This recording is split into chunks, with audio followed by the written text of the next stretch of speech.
Halos 2 buwan ang titiis ang mga residente sa isang subdivision sa Antipolo City matapos silang maputulan ng tubig noong Disyembre. Aabot na raw kasi sa 1.7 million pesos ang utang ng kanilang Homeowners Association sa Manila Water. Saksi si Ian Cruz. Sa bakayan nauwi ang pagkikita ng kasalukuyan at dating pinuno ng Homeowners Association ng isang subdibisyon sa Cupang, Antipolo City. Kapwa sila nagsasabi na hindi responsable kung bakit nabaon sa utang sa Manila Water ang bulk meter ng subdibisyon. Sa ilalim ng bulk meter system, nakapangalan ang master meter at bill ng tubig sa Homeowners Association.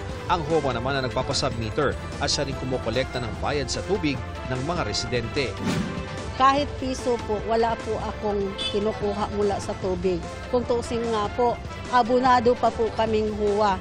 Kasi noon pong time na binitawan po niya, kaya po naman nalalaman na mayroong utang. Hindi niya ako talaga tinitigilan because gusto niya makuha yung tubig. I don't know for what reason. Siguro for personal interest. Kanina, naabutan pa ng GMA Integrated News na nagdarasyon ng tubig ang barangay Cupang gamit ang fire truck. May container din sa kalye kung saan pwedeng mag-igib ang mga residente. December 17 o halos 2 buwan ang nagtitiis ang marami pa ring residente nang maputulan sila ng tubig dahil sa utang sa Manila Water.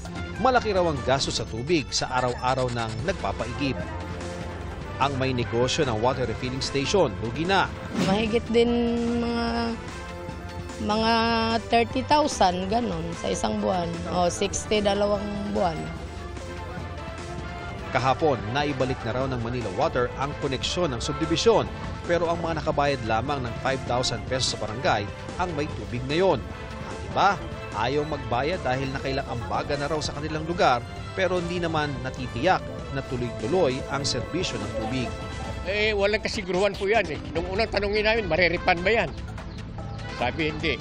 Walang problema, makabayad kami. Pero nakikiramdam kami kasi baka mamaya maputol na naman. Hindi mapunta sa tama. Hindi mapunta sa tama. Ayon sa Manila Water, halos 1.7 million pesos ang utang ng Homeowners Association. Sa tulong ng Barangay Cupang, may tinalaga ng pokolekta ng bayad ng mga residente.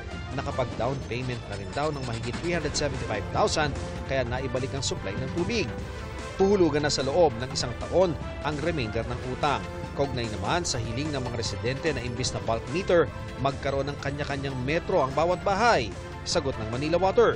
Kailangan po munang masettle yung pagkakautang po ng homeowners nung kanilang community bago po tayo mag-proceed or magsimula doon sa proseso naman ng individualization na ito po i-apply pa. Para sa GMA Integrated News, Ian Cruz ang inyong saksi. Mga kapuso, maging una sa saksi. Mag-subscribe sa GMA Integrated News sa YouTube para sa iba't ibang balita.